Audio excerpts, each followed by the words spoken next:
இந்திய இராணுவத்தோட வலிமை அப்படிங்கிறது ஈடு இணையற்றது. எப்படி அரசாங்கங்கள் ஒரு காலத்தில ஃபோக்கஸே அதாவது இராணுவத்துக்கு செலவு பண்ணுறது வேஸ்ட் அப்படின்னு நினைக்கக்கூடிய காலகட்டத்திலயும், இருக்கிற ஸ்ட்ரென்த்தை வச்சு பார்டர் ஏரியாவ பாதுகாக்கக்கூடிய ஒரு இராணுவம்.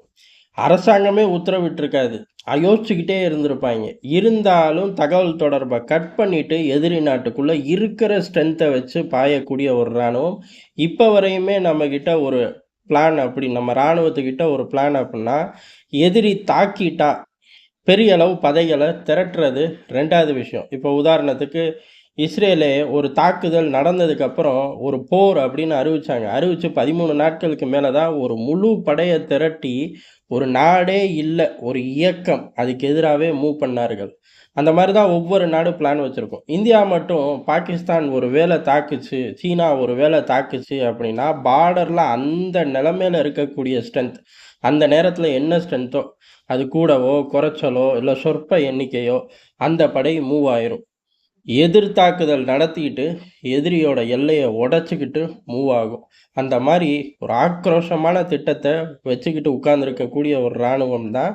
அப்பேற்பட்ட இராணுவம் இப்போ ஒரு சரியான ஒரு விஷயத்த பண்ணியிருக்கு. முழுக்க முழுக்க சீனாவை கவுண்டர் பண்ணுறது, அதே போல் இந்தியாவோட வலிமையை ஒட்டுமொத்த உலகத்துக்கும் ஒரு முறை நிரூபித்து காட்டியிருக்கோம். இதே போல் சம்பவம் ஏற்கனவேவும் பண்ணியிருக்கோம். உதாரணத்துக்கு இப்பயுமே பெரிய அளவில் குண்டுவீச்சு விமானங்களுக்கு ஒரு தனி மைலேஜ் இருக்குது. ஆனால் அது நம்மக்கிட்ட இல்லை. அமெரிக்கா, ரஷ்யா போன்ற நாடுகள்கிட்ட தான் இருக்குது. இந்தியா இப்போ 2, 3 போர்களை சந்தித்த ஒரு நாடு தான். அப்படி இருக்கும்போது அந்த போர் காலகட்டத்தில் நம்ம ஒன்றும் இப்போ சண்டை போடல. இப்போ நம்ம இராணுவத்தோட வலிமையே வேறு. ஆனால் அப்போ இராணுவத்தோட வலிமை அப்படிங்கிறது கம்மி தான். அதாவது அரசாங்கங்கள் கொடுத்த ஃபோக்கஸ் கம்மி. இராணுவத்துக்கு வலிமை இருந்துச்சு. அதனால தான் அந்த காலகட்டத்தில் நமக்கு குண்டுவீச்சு விமானம் இல்லாட்டியும் ஒரு கார்கோ விமானத்தை குண்டுவீச்சு விமானமாக அப்கிரேட் பண்ணி போர்க்களத்தில் மைலேஜ் எடுத்து காமிச்சோம். இப்போ அரசாங்கங்கள் கூடுதலான ஃபோக்கஸ் இராணுவத்துக்கு கொடுக்குது. இராணுவம் தன்னோட வலிமையை மிகப்பெரிய அளவில் வளர்த்துக்குச்சு.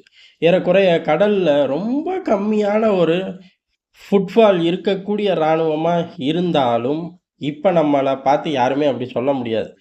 ஏறக்குறைய எந்த நாடுமே ரியாக்ட் பண்ண முடியாத அளவுக்கு நம்ம தான் ரியாக்ட் பண்ணிக்கிட்டு இருக்கோம். ஸ்ட்ரென்த் அப்படின்னு கனெக்ட் பண்ணோம்னா அவர்களை விட கம்மி அப்படின்னு எடுத்துக்கலாம். ஆனால் இருக்கிற ஸ்ட்ரென்த்து ரொம்ப ஆக்டிவாக யார் செயல்படுறார்கள்னா அது நம்ம தான்.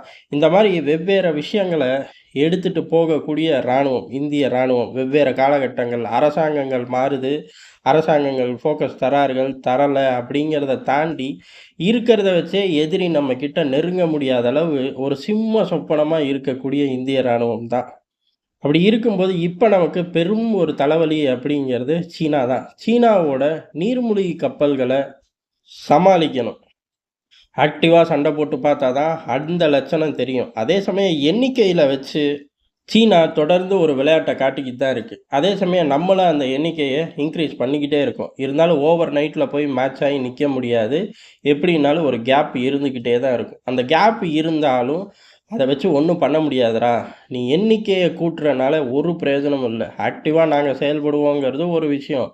இன்னொரு விஷயம், எவ்வளவு தான் எண்ணிக்கை வச்சாலும் கூட்டமாக வந்து சிக்கிக்க தான் லாய்க்கு அப்படிங்கிற மாதிரி நம்ம ஒரு ஆயுதத்தை கிரியேட் பண்ணியிருக்கோம். உதாரணத்துக்கு சப்மரைனுக்கு மிகப்பெரிய அச்சுறுத்தல், மிகப்பெரிய எதிரி, பார்த்தாலே ஓடி போய் ஒளிஞ்சிக்கணுங்கிறது இந்த டோர்பிடோக்களை பார்த்து தான். அதை வச்சு தான் பெரிய அளவு சப்மரைன்களை வேட்டையாடுவார்கள். ஆனால் அதில் ஒரு முக்கியமான விஷயம் என்ன அப்படின்னா, ரேஞ்ச் ரொம்ப கம்மி. ஒரு 20 கிலோமீட்டர் தான். ஒருவேளை வான்லேருந்து டோர்பிடோவ போட்டாலுமே, மேலே இவர்களோட சப்மரைன் கண்காணிச்சுக்கிட்டு தான் இருக்கும். தண்ணிக்குள்ளேயும் சரி, தண்ணிக்கு வெளியிலயும் சரி, கண்காணிப்பு ரொம்ப தீவிரமாக இருக்கும். எதிரி வராங்க அப்படின்னு உஷாராகும். அதுக்கப்புறம் டோர்பிடோவை லான்ச் பண்ணால் ஆல்ரெடி ஒரு அட்டாக் வரதுக்கு வாய்ப்பு இருக்குன்னு உஷாராக இருப்பாங்க. அதனால அதுலேருந்து தப்பிக்கிறதுக்கும் அதிக வாய்ப்பு இருக்குது. மாட்டி சிக்கி சின்ன பின்னமாகறதுக்கும் அதிக வாய்ப்பு இருக்குது. ஆனால் இந்த ஏரியாவில் தான் இந்தியா ரொம்ப ஸ்மார்ட்டாக ஒரு விஷயத்தை கொண்டு வரும். என்ன அப்படின்னா, சூப்பர்சோனிக் மிசைல்களை வச்சு டோர்பிடோவை டிசைன் பண்ணுறோம். அதுலேயும் சர்ஃபேஸில் இருந்து நம்ம லான்ச் பண்ணிடுவோம். அது ஒரு 650 கிலோமீட்டருக்கு மேலே ட்ராவல் பண்ணி போய் கடல்ல இருக்கக்கூடிய டார்கெட்ட ரீச் பண்ணும். ஆனா, கடல்ல டார்கெட்ட ரீச் பண்ணது போறது என்னமோ டோர்பிடோ தான். மிசைல்ல இருந்து இந்த டோர்பிடோ தனியா கலண்டு இயங்க ஆரம்பிச்சுரும்.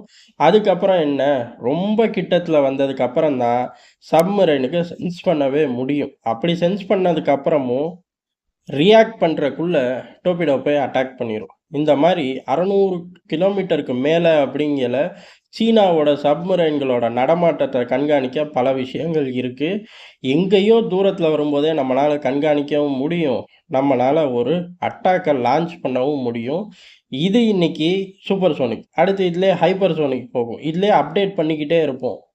அப்ப என்ன அர்த்தம் அப்புட்ன்னா, ஏகபோகமா ஒட்டுமொத்த கடல் பிராந்தியத்திலயும் எதிரியோட சப்மரைன் எங்க போனாலும் நம்மளால வேட்டையாட முடியும். இதுக்காக நம்ம வெரட்டிக்கிட்டு ஒரு மிகப்பெரிய போர்க்கப்பல எடுத்து வெரட்டிக்கிட்டு போவும் தேவையில்ல. மிகப்பெரிய விமானத்த எடுத்து வெரட்டிட்டு போவும் தேவையில்ல. மேபி கண்காணிக்கிறக்கு தேவைப்படும். ஆனா, லான்ச் பண்ண போறது என்னமோ, வேற ஏதோ ஒரு திசையிலருந்து நம்ம பண்ணுவோம். இந்த லான்ச் அப்படிங்கிறது எல்லா வகையிலயும், அதாவது கிரவுண்ட் ஆகட்டும், ஏர் ஆகட்டும், இல்ல சி ஆகட்டும், 3 வெர்ஷன்லயுமே நம்ம அப்டேட் பண்ணி தான் வச்சிருக்கோம். அதனால எதிரிக்கு இனிமே எங்கேருந்து நம்மளோட நீர்மூழ்கி கப்பல இந்தியா வேட்டையாடும் அப்படிங்கிற ஒரு பயத்தோடயே தான் சுத்தணும். பயத்தோடயே இப்ப சுத்தணும். போர்க்காலங்கள்ல கட்டாயம் வேட்டையாடப்படும். எண்ணிக்கைகள் தாறுமாறா வச்சிருந்தாலும், இப்ப அது உபயோகம் இல்லாம போயிருச்சு. அந்த ரேஞ்சுக்கு தான் கொண்டு போய் விட்டுட்டோம். எந்த அளவுக்கு டேங்குகள் மிகப்பெரிய சிம்ம சொப்பனமா இருந்துச்சு. ஆனா, ஆன்டி டேங்க் மிசைல் வந்ததுக்கப்புறம், பெரிய அளவு டேங்குகளுக்கு ஆபத்து. அதுக்கடுத்து இப்ப ட்ரோன்கள் வந்ததுக்கப்புறம், டேங்க் மைலேஜ் எடுக்க முடியுமா? அப்படிங்கிற ஒரு கேள்விக்குறியே வந்துருச்சு. அப்படியே மைலேஜ் எடுத்தாலும் ஒரு கணிசமான சேதாரம் அப்படிங்கிற ஒரு ரேஞ்சுக்கு கொண்டு போய் நிறுத்திட்டாங்க. அது மாரி தான். அதக் காட்டிலும் மோசமா சீன சப்மரைன்கள வேட்டையாடுறக்கு மிகப்பெரிய ஒரு விஷயத்த உருவாக்கியிருக்கோம். எல்லாரும் சப்மரைன்களோட எண்ணிக்கைய கூட்டுறார்கள். சப்மரைன வேட்டையாடுறக்கு பல விஷயங்கள கொண்டு வராங்க. ஆனா சம்மந்தமே இல்லாத 2 விஷயத்த இணைச்சு, நம்ம ரொம்ப அழகா இப்ப இத லான்ச் பண்ணி காட்டியிருக்கோம். இது சீனாவுக்கு ஒரு அதிர்ச்சி வைத்தியம் தான். சீனாவோட சப்மரைன்கள் இனிமே நிம்மதியா பயணிக்கவே முடியாது. நார்மலான காலகட்டத்தில. ஆபத்தான காலகட்டங்கள்ல கேட்கவே வேணாம். ரொம்ப சுலபமா நம்மனால வீழ்த்த முடியும். வருங்காலங்கள்ல இந்த 600 அப்படிங்கிறலாம் இப்ப சும்மா. இதைக் காட்டிலும் கூடுதலான டிஸ்டன்ஸும் இயக்கப்படும். அதே சமயம் இப்ப இந்திய ராணுவத்தோட ஒரு முக்கியமான விஷயம் என்ன அப்புட்ன்னா, நம்மளோட லான்ச்சோட கிலோமீட்டர்ஸ் எல்லாத்தையும் நம்ம குறைச்சு தான் சொல்றோம். கூட சொல்றதே இல்ல. இது ஒரு முக்கியமான விஷயம். அதனால இந்த லான்ச் இவர்கள் சொல்ற 600, 650 கிலோமீட்டர் கூட உண்மையா இருக்கும் அப்படிங்கிறது கிடையாது. கூடுதலாவும் இருக்கலாம் அப்படிங்கிறது தான் டெல்லி வட்டார செய்திகளா இருக்கு. சீனா எந்த காலத்திலயும் எண்ணிக்கைகள கூட்டலாம். அந்த எண்ணிக்கைய ஆக்டிவா கையாளக்கூடிய ஒரு ராணுவமா சீன ராணுவம் இருக்குமா? அப்படின்னா, அது கேள்விக்குறி தான். அதே சமயம் இந்த ஒரு விஷயத்த பர்ட்டிகுலர் விஷயத்த மட்டுமே வச்சு சேலஞ்ச் பண்றக்கு இந்தியா பழைய இந்தியா கிடையாது.